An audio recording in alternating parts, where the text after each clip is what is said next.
인생의 지혜 채널에 오신 여러분, 안녕하십니까? 옛말에 배필 고를 땐 가풍을 보고 사윗감 고를 땐 혈통을 보라는 말이 있습니다. 이는 단순한 혈연 관계를 넘어 그 집안의 전통, 규율, 도덕을 의미합니다. 아무리 재능 있고 잘생기고 부유한 남자라도 비뚤어진 가정 환경에서 자라 심성이 불안정하다면 결혼 생활에 부정적인 영향을 미칠 수밖에 없습니다. 결혼은 두 사람만의 문제가 아니라 두 가족, 두 문화, 두 삶의 방식이 융합되는 과정이기 때문입니다. 현명한 부모라면 겉모습이나 화려함, 감미로운 말에 현혹되지 않고 그 집안의 뿌리를 주의 깊게 살펴야 합니다. 딸의 인생을 맡길 곳이기 때문입니다. 아무리 간청해도 절대 받아들여서는 안 될 유형의 가정이 있습니다. 이는 오만함 때문이 아니라 딸의 행복을 지켜주기 위함입니다. 오늘 영상에서는 옛 선조들이 강조했던 딸을 절대 시집 보내서는 안 될 5가지 유형의 가정에 대해 이야기해 보겠습니다. 이 교훈은 단순한 조언이 아닌 예비 시부모와 장인, 배우자를 찾는 모든 이들에게 경종을 울리는 메시지입니다. 영상을 끝까지 시청해 주십시오. 뒤로 갈수록 더욱 깊은 교훈을 얻을 수 있습니다. 어쩌면 당신의 깨달음이 누군가의 인생을 구원할 수도 있습니다. 영상이 유익했다면 좋아요를 눌러주시는 것도 잊지 마십시오. 첫째, 남편 될 사람의 가계에 심각한 정신질환이나 유전병 병력이 있는 경우입니다. 현실적으로 이 사실을 직시하기 어려워하는 사람들이 많습니다. 유전병에 대해 묻는 것을 신뢰라고 생각하거나 남의 집안일에 깊숙이 관여하는 것이라고 여기기도 합니다. 하지만 이러한 망설임 때문에 후손들이 평생 고통받을 수 있습니다. 조금 더 멀리 내다보십시오. 딸이 시집갈 집안의 조부가 정신분열증을 앓았고 시아버지가 심각한 우울증 증세를 보이며 시숙은 망상장애를 겪고 친척 조카는 선천성 기형을 가지고 있다면 어떨까요? 이러한 징후를 무시하고 신랑 될 사람의 현재 모습만 보고 학벌 좋고 직장 있다는 이유로 서둘러 결혼을 결정한다면 미래 세대의 행복과 건강을 도박하는 것과 같습니다. 정신질환, 행동장애, 선천성 신경질환, 뇌성마비, 자폐증, 면역결핍증과 같은 유전질환은 자손에게 유전될 확률이 매우 높습니다. 누구도 언급하고 싶어 하지 않지만 부인할 수 없는 사실입니다. 그리고 비극은 여기서부터 시작됩니다. 결혼 후 아이를 낳고 나서야 아이의 발달이 늦거나 이상 증세를 보이는 것을 알게 됩니다. 이때 가장 큰 상처를 받는 사람은 딸입니다. 아이를 돌보면서 자책감에 시달리고 시댁 식구들은 아이 엄마 탓만 합니다. 심지어 남편, 즉 집안의 아들이 잠재적인 정신질환의 씨앗을 가지고 있다면 결혼 생활은 시한폭탄과 다를 바 없습니다. 처음에는 평범해 보일 수 있지만 스트레스, 실직, 빚, 가족의 죽음과 같은 상황에 직면하면 감정장애, 망상, 가정폭력으로 쉽게 이어질 수 있습니다. 그때는 이미 돌이키기에는 너무 늦습니다. 옛말에 배필 고를 땐 가풍을 보고 사윗감 고를 땐 혈통을 보라는 말은 낡은 미신이 아니라 현실적인 경고입니다. 여기서 가풍은 단순한 집안 배경이 아니라 건강, 체력, 정신력의 근간이며 행복한 가정을 위한 튼튼한 기반입니다. 딸을 시집 보내는 것은 한 사람을 보내는 것뿐만 아니라 딸의 삶과 연결될 가족 전체, 삶의 환경, 미래를 선택하는 것입니다.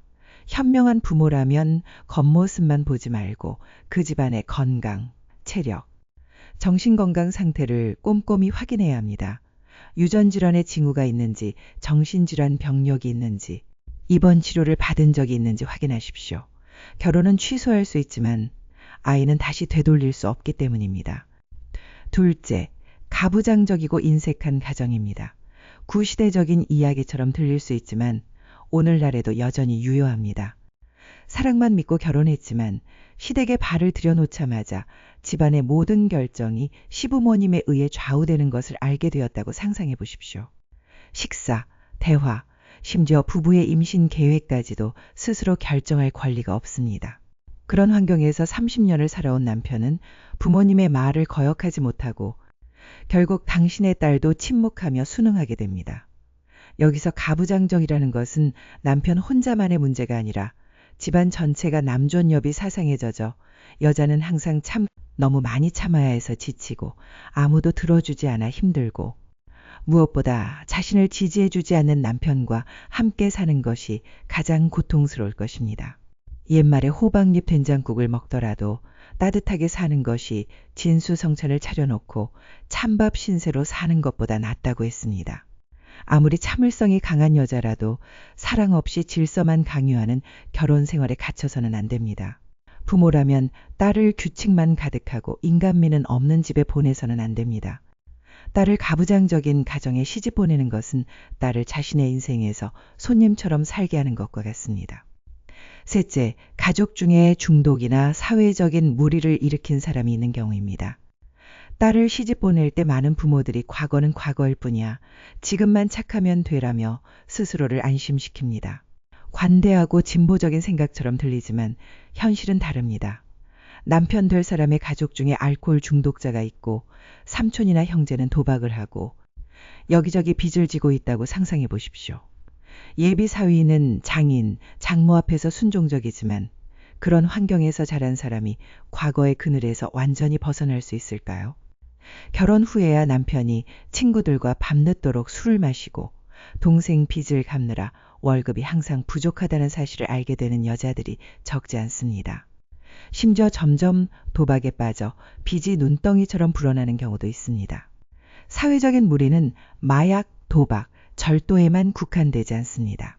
때로는 비뚤어진 행동, 가정폭력, 방탕한 생활 방식, 도덕과 책임에 대한 잘못된 인식으로 나타나기도 합니다. 만약 그런 것들이 그 집안의 흉터였다면 누구도 그것이 조만간 다시 반복되지 않으리라고 장담할 수 없습니다. 딸이 그런 환경에 발을 들여놓는다면 한 남자와 결혼하는 것뿐만 아니라 그 가족 전체의 문제까지 짊어지게 됩니다. 남편이 새 출발을 하려고 아무리 노력해도 가족의 압력, 복잡한 관계, 가족 내의 오래된 습관 때문에 함께 나락으로 떨어질 수 있습니다. 옛말에 사람의 인격을 알고 싶다면 그 가족이 어떻게 사는지 보라고 했습니다. 낡은 사고방식이나 차별이 아니라 중독, 도박, 사회적인 무리에 연루된 적이 있는 집안은 뉘우침이나 개선의 기미가 보이지 않는다면 유독한 환경입니다. 딸을 그런 곳에 보내는 것은 꽃을 흙탕물에 담그는 것과 같습니다. 처음에는 아름답지만 결국 시들어버릴 것입니다. 부모라면 순간의 믿음이 딸의 인생을 망치는 비극이 되지 않도록 주의해야 합니다. 결혼을 승낙하기 전에 신중하게 알아보십시오.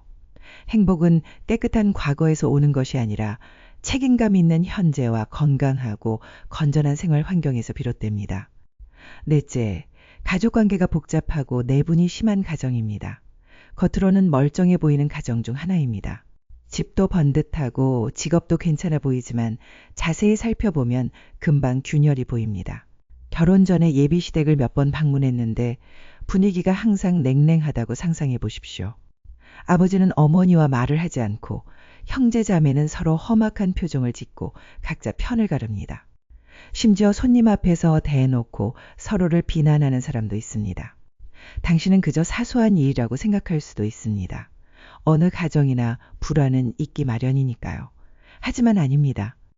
그것은 딸이 평생 피곤하고 긴장된 삶을 살게 될 것이라는 조기 경고 신호입니다. 가족 내부가 불안정하면 집안 분위기가 항상 무겁습니다. 며느리는 전쟁터 한가운데 서 있는 것과 같습니다. 밥을 먹을 때도 모든 사람의 눈치를 봐야 하고 말 한마디도 신중하게 해야 합니다. 게다가 갈등이 발생하면 딸은 비난의 대상이 되거나 집안의 불화를 터뜨리는 구실로 이용될 수 있습니다. 더 위험한 것은 집안의 아들이 중재 역할을 제대로 하지 못하고 갈등 해결에 나서지 못하면 딸은 오도 가도 못하는 처지가 된다는 것입니다. 어느 쪽도 진심으로 아껴주지 않고 어느 쪽이든 그녀에게 불만을 쏟아낼 수 있습니다. 옛말에 가정이 화목하면 만사가 흥한다고 했습니다. 위아래가 한마음으로 뭉치면 가난해도 행복합니다.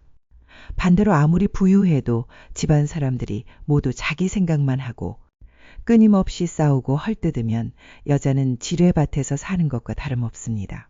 부모라면 사위가 무슨 일을 하는지, 수입은 얼마인지 묻기 전에 식사 시간에 웃음소리가 들리는지, 시어머니가 예비 며느리에게 어떻게 대하는지, 형제자매가 서로 양보하는지 조용히 관찰해야 합니다. 딸이 아무리 노력해도 정신적으로 점점 지쳐갈 것입니다. 하루하루가 지뢰밭을 걷는 것처럼 느껴지기 때문입니다. 무례한 말, 부당한 비난, 무시하는 시선 때문에 언제 상처받을지 모릅니다.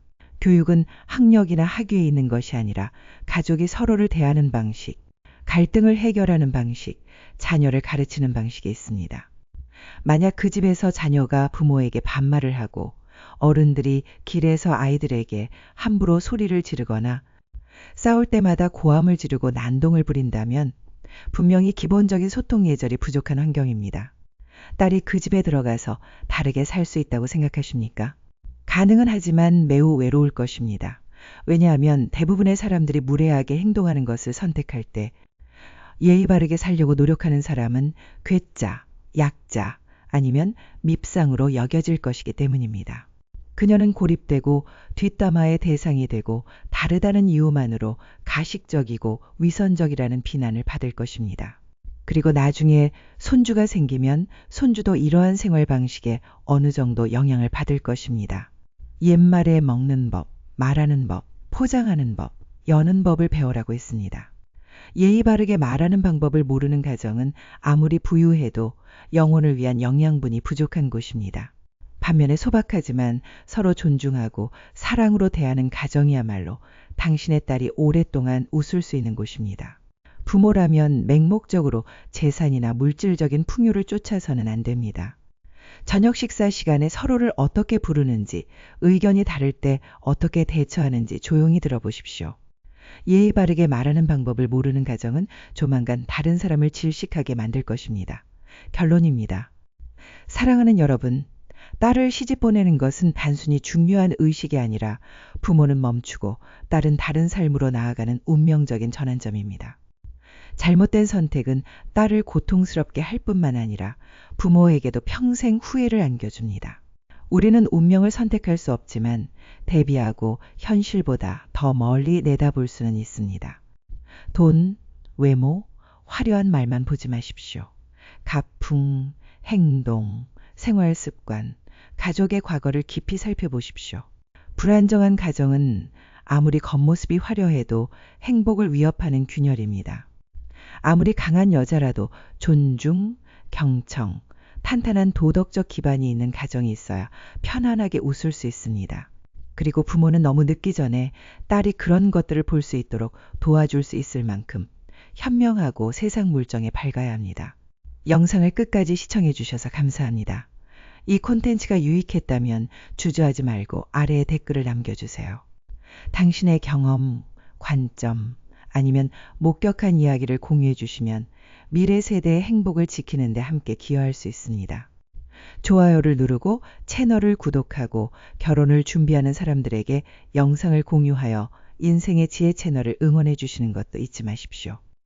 항상 현명하고 평안하시길 바라며 미래를 위한 좋은 씨앗을 뿌리시길 바랍니다. 다음 영상에서 다시 만나요. 음악,